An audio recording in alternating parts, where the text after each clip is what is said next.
Hi, everybody. It's Katie Harris, and this is an episode of the Nursepreneurs podcast. And today we're talking about the power of networking. So I thought I'd go through a few of the ways that I've done networking, some of the good things and the bad things to help you with this, because this is the most powerful marketing tool that you have available to you. So, there's always that fear when you open a business around, is somebody going to show up if I buy all these supplies? Am I going to be able to sell what I have? Maybe you invested in some of the machines if you're working in a med spa, and you have to be able to pay these machines off.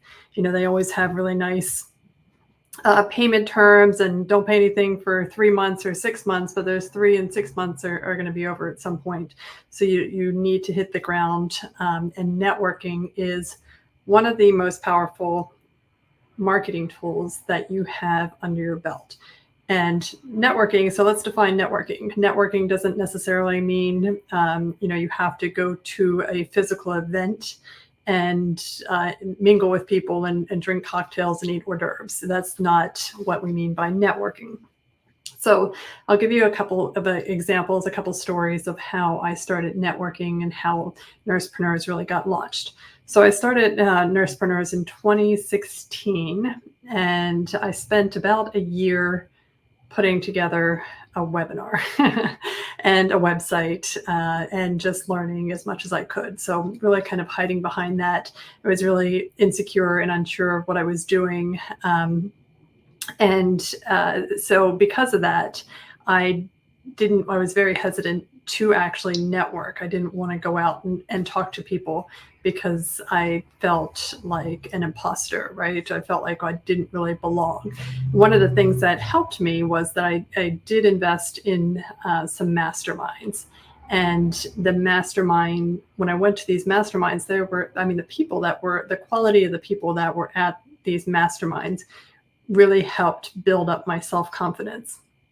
But I also met people that were extremely interesting, and I leveraged those people that I met in podcast interviews, right? So now in starting, and if you listen to some of my early podcast interviews from the Nursepreneurs podcast, you'll see that they're not necessarily nurses that I'm interviewing.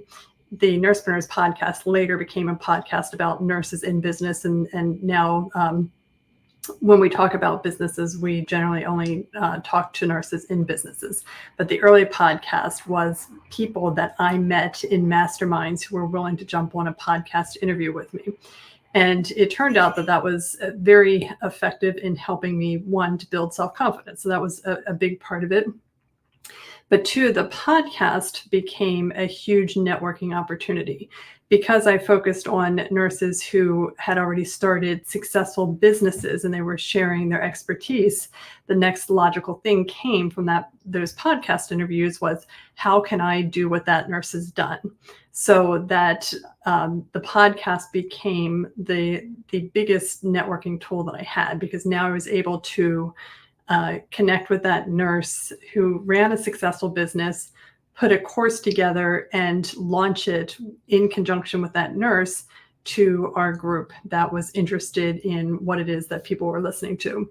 And as the podcast over time, obviously it grew in size, and it went from like 5 people downloading it to literally thousands of people every week download episodes and listen to them. So that takes time.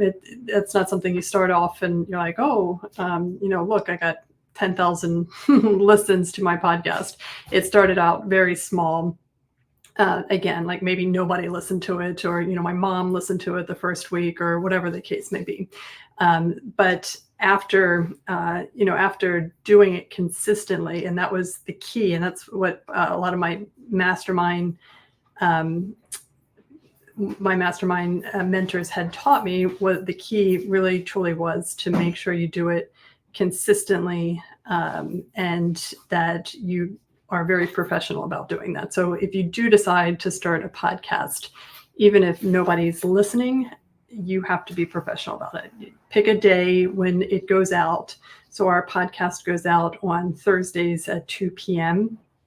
and it goes out every week, even if I have to rehash a podcast. And we've done that a couple of times because, we didn't have time to find guests, or, I went on vacation, or whatever the case may be.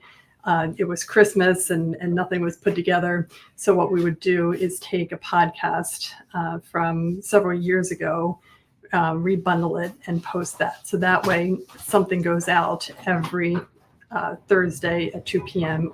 Consistently. And now that we have listeners, that's even more important because they're expecting something to come out every Thursday. So that was really, really important. And again, a very, very powerful technique. And it's something simple that you can do. We have a podcasting course that's pretty straightforward. But I mean, honestly, all you need is some recording studio, whether it's Zoom, we use StreamYard. I also use Riverside. It doesn't matter what platform you use. You can take that video that you've done and you can post it. And you can certainly do like what I'm doing right now, just a single person speaking. However, I think there's a lot of value, especially in the beginning, in inviting people onto your show. Now, when I started my Philly Wellness Center, which is a health and wellness business, one of the first things that I did was launch a podcast so that I could position myself. Because what happens when you start speaking to people that already have an audience, people associate you as somebody at the same level as your guest. So you might have local business owners as your guest. And that's exactly what I did. I started out by having some local business owners come on my podcast. And it was an easy outreach gesture. I could say, hey, Sue, or whatever, you run this yoga studio. Would you like to be on my podcast? And generally, Sue is not, she's not overly, she's not like CEO of a Fortune 500. Local business, really interested in what I was doing. And so most people say, yes, they want to come on the podcast. Then you get this content. And then after the podcast, you start talking to them and you just naturally start brainstorming ways of how you can work with that person. So that's a great way to get to network without say like going to events, especially if you don't like doing that kind of stuff. So joining the masterminds, having some sort of mastermind in your life is really, really helpful. And I know this stuff gets really expensive and you can't always afford to do it, but it's extremely, extremely powerful to be in a mastermind with other people, especially that are many levels above you, because their instinct is to pull you up to their level. And I've heard the saying that you are the sum of the 5 people that you hang around the most, which means that if you're always hanging around millionaires, your net worth will match or converge with their net worth. Whether that's true or not, I think it's true. Maybe statistically it's true, but it doesn't always seem to work out that way. But if you had a bunch of millionaires that were friends, they know other people that have money, and it just logically seems to make sense.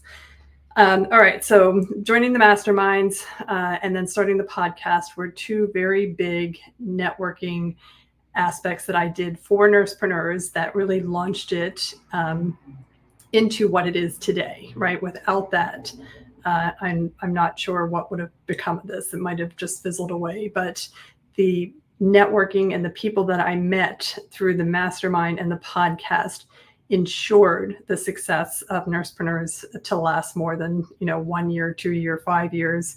We're coming up on 10 years. So that was the philosophy that I moved into the Philly Wellness Center, that it was really important to me that 1, I work with local businesses. 2, I join groups where I can get benefit, and 3, to start that podcast. So that was really important.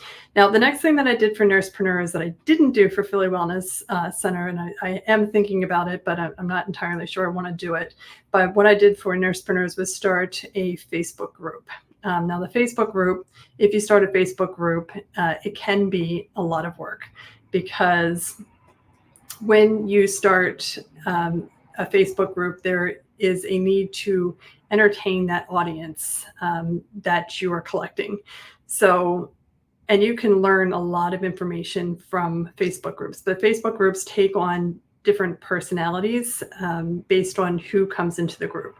So a lot of times you need to be very intentional about the type of people that you want to attract into the group. So for when I started the Facebook group for Nursepreneurs, it was 2017, I think. And there was nothing else out there really at the time. So we literally had thousands of people join in a very short span, of maybe 5 months or something like that. It would happen very quickly. I did not set one up for Philly Wellness Center, but if I were going to set up a health and wellness, it would probably be around the area of menopause. So if I were going to set up a menopause Facebook group, I would entertain that group with information about menopause, add in educational videos, add in maybe a menopause downloads, just to establish myself as the expert, because that is the whole point of having a Facebook group, is to be seen as the expert. And so that is another way that you can build up networking skills and use networking as your marketing tool. The next thing that I did, and I might have done this simultaneously, it's hard to remember, but I started a YouTube channel. Now, a YouTube channel is extremely powerful, whereas Facebook groups, Instagram, those are scrolling type of social media, right? So, I mean, how many social media like Instagram profiles have you been on that you scrolled past, I don't know, one or two posts, like 9 grids, right? So you'll scroll back a little bit, but if somebody's got 1,000 posts on Instagram, you're not going to sit there and go through every single post that they've posted in the last year or 2 years or however many years that business has been open, which means that the top 9 posts are the ones that are worthwhile, right? So you have to repost content frequently to keep it top of mind. And so like every, let's say 3 9 grids, you have to repost the information because it gets lost because nobody's going to scroll back. Now, the unique feature of YouTube is that YouTube is a search engine. So people go on to YouTube much like they would go onto Google and say, how do I, XYZ, explain to me XYZ, that kind of thing. People are looking for information so that they can do something, so that they can do some sort of action. Kind of like when you go to Google and you say, where is a menopause specialist near me, right? That's a very specific intent. They want to do something, and Google will pull that up. You cannot go into Facebook and Instagram and say, find what a menopause expert near me, because it's just not the purpose of those platforms.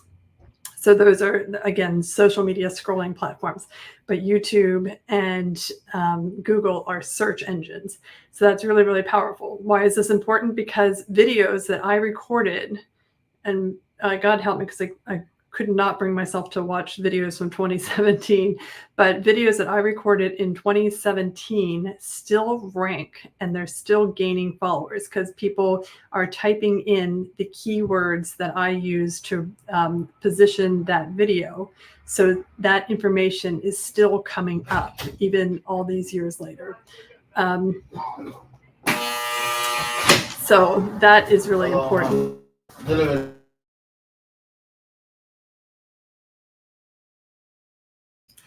And that's really, really important. So the YouTube can give you a lot of information. It can give you a lot of traction, and it can be around for a long time. Plus, you can put those videos on your website, right? And that gives you, it also will give you link backs. Being ranked on YouTube is extremely helpful. You can add links to your website and your social media so that you can drive people back to your website. They can download things straight from YouTube if you want them to. So that becomes a very powerful medium. And you can hire people very inexpensively on, Fiverr or Upwork or wherever to set your YouTube channel up for success so that it's hitting the right keywords. And so YouTube was really important. And I do have a YouTube channel for Philly Wellness Center too, because video is a very powerful way to network. And people will find you through those videos, right? Especially B2C for consumers. Consumers want to know what type of person you are. They want to know your philosophy. They want to know why you're in business. They want to understand who they're going to be working with. And it sounds funny. It feels weird,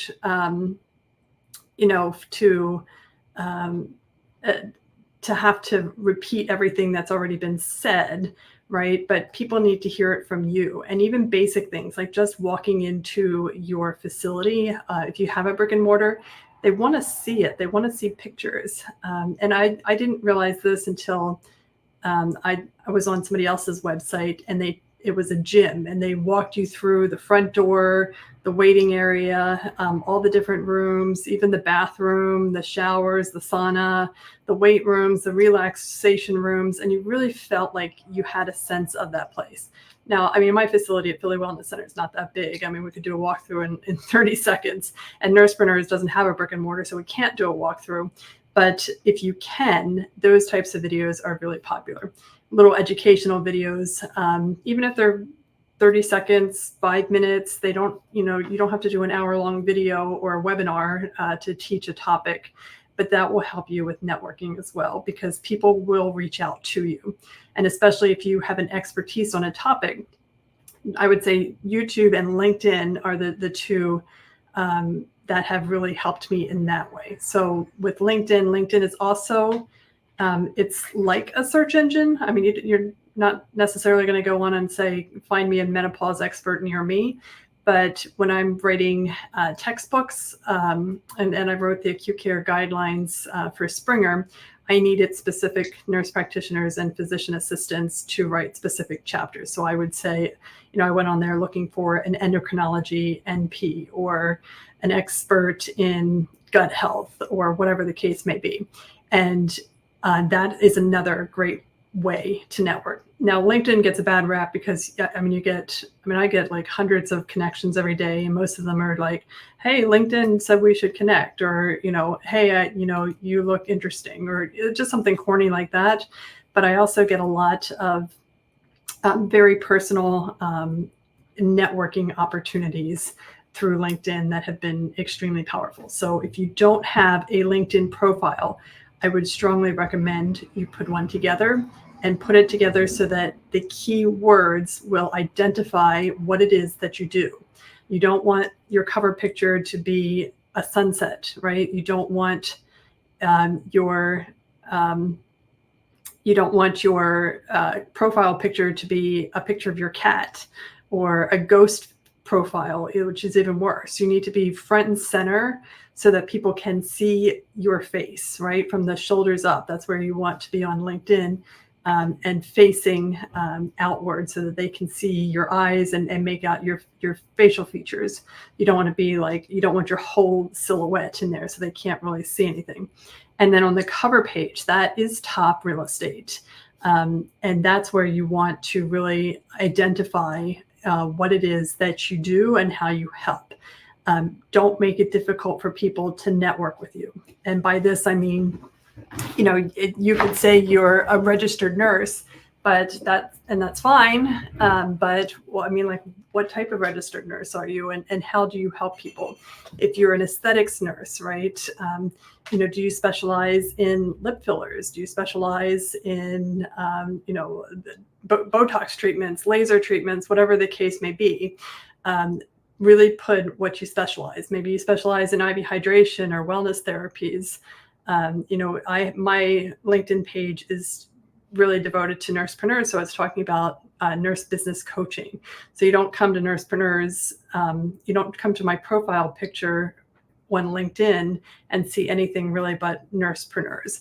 So you're not going to come there and say, oh, she's a nurse. I wonder, if she can, I don't know, take care of my grandpa in hospice. Like, no, that's not the vibe that you get from that LinkedIn. Whereas there are hospice nurses that are on LinkedIn, right? So you really want to identify the type of people that you want to attract to you.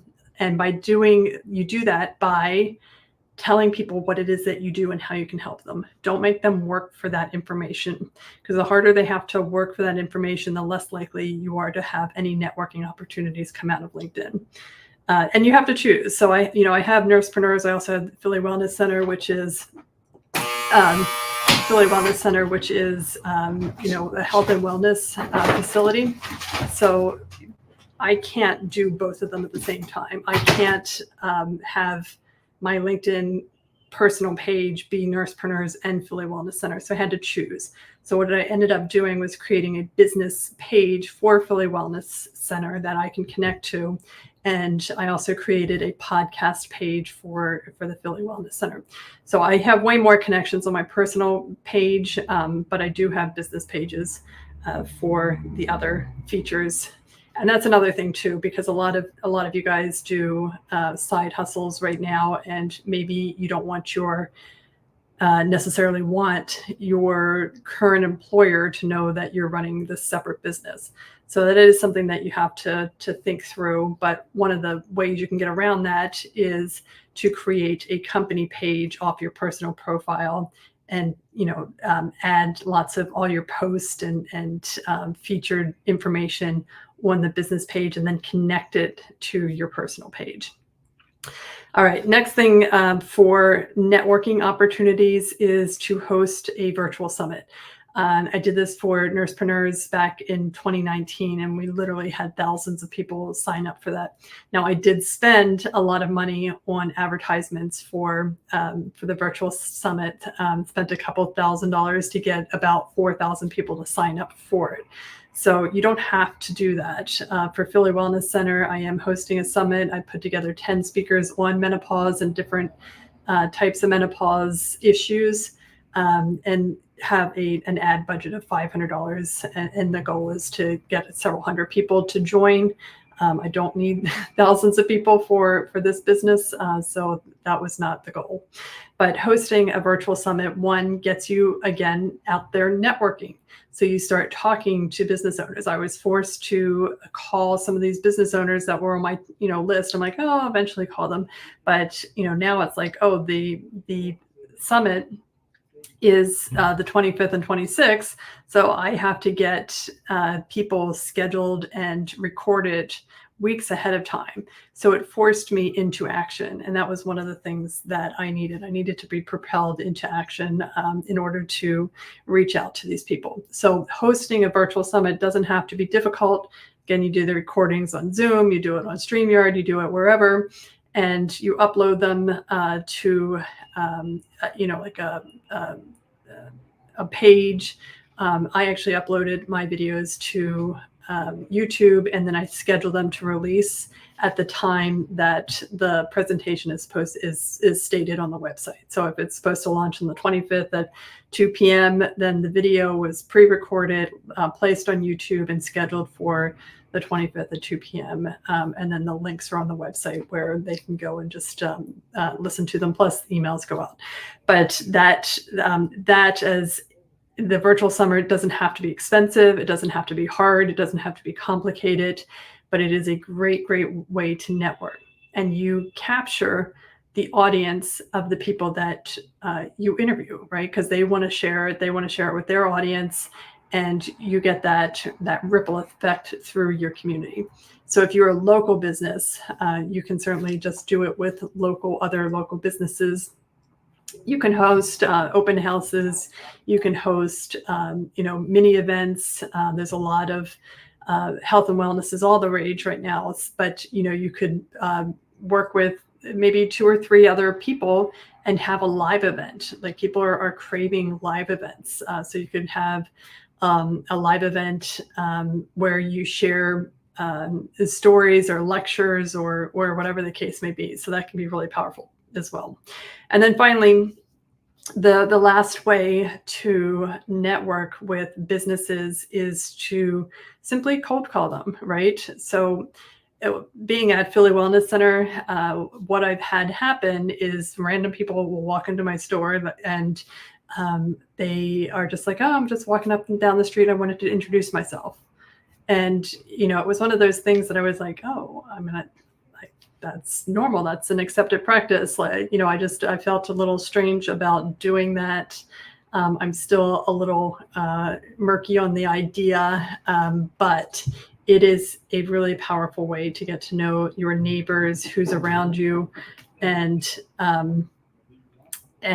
really just introduce yourself, hand out your cards, offer some specials. So one of the things that we wanted to do was offer free mini facials to local business owners in the area in hopes that they come experience our services and then recommend us to their clients, especially hair salons, because we do hair restoration, we do skincare, and then we do weight loss and hormone therapy. So there's lots of synergistic businesses out there. It's just a matter of how creative can you be. So what I would suggest and really strongly encourage is to brainstorm some ideas, right? So whenever you're starting a business, what are your goals? And your goals don't have to be astronomical, right? Let's say you have a machine like, you have the Morpheus, if you're doing aesthetics, can you get, let's say, one Morpheus patient? Then you do a stretch goal. Can I get 5 Morpheus patients? Can I get 10 Morpheus patients? And then that goal becomes your target, right? Like, how am I going to do this? If I'm going to get 10 Morpheus patients in, I have to do X number of consults in order to sell a Morpheus package. So Morpheus is not cheap, right? You're looking at, for a treatment of 3, you're looking at $3,000. So what type of person would want Morpheus? Where do they go? What business can I approach to find people that need that? And then how many consultations do I need to have? So start off with some of your smaller goals to hit, and then start doing some stretch goals. So if you get one Morpheus patient, that really, it serves to build up your confidence, but also that person becomes a networking referral person. Plus, if you have other businesses that are referring to you, you're building a network. Because, and I've said this lots of times, and I'll end on this thought, but who you know and who you are willing to get to know is ultimately going to decide the fate of your business. So the difference between nurses who do extremely well and make it look easy and nurses who struggle and go out of business is the connections that they have, right? And don't be afraid to accept help. I see a lot of people that are like, oh, I want to do it by myself. I want to do it on my own. I don't want anybody's help.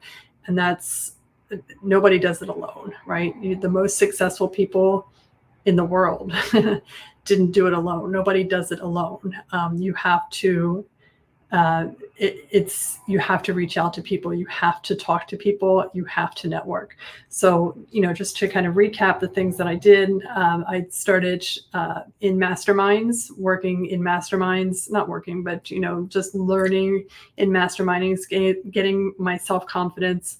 I interviewed a lot of people in my masterminds for a podcast that launched the Nursepreneurs podcast, which then allowed me to partner with nurses to build courses and programs for other nurses, which became a revenue stream for Nursepreneurs. Then started a Facebook group so that we could get some more information from nurses about what it is that they were looking for, what they wanted to buy. Launched a YouTube channel, and didn't do all this at once. So don't do everything at once, but launched a YouTube channel so that I had material that could be found over and over and over and over again. Hosted a virtual summit several years into the business that really generated, an authority position for myself in the business. and still cold calling. So we now do some B2B, where we're reaching out to actual businesses and seeing if there's some partnership opportunities for us to engage in. So it's a stepwise process, and you have to decide what it is that you're going to do first. There's tons of other things you could do. You could join, maybe you do lectures at speaking engagements, lectures, workshops. You join with other people. You can do meetups. You can join groups. You can host events. You can sponsor events. I mean, you're limited by your imagination and your budget, but a lot of this stuff you can do for free or very, very low cost. Um, you just have to be creative about it. So that is it for networking. I really encourage you to get out there and meet as many people as you can in as many different situations, and you'll be surprised what doors open up when you put yourself in that position. So hope this helps, and have an awesome day.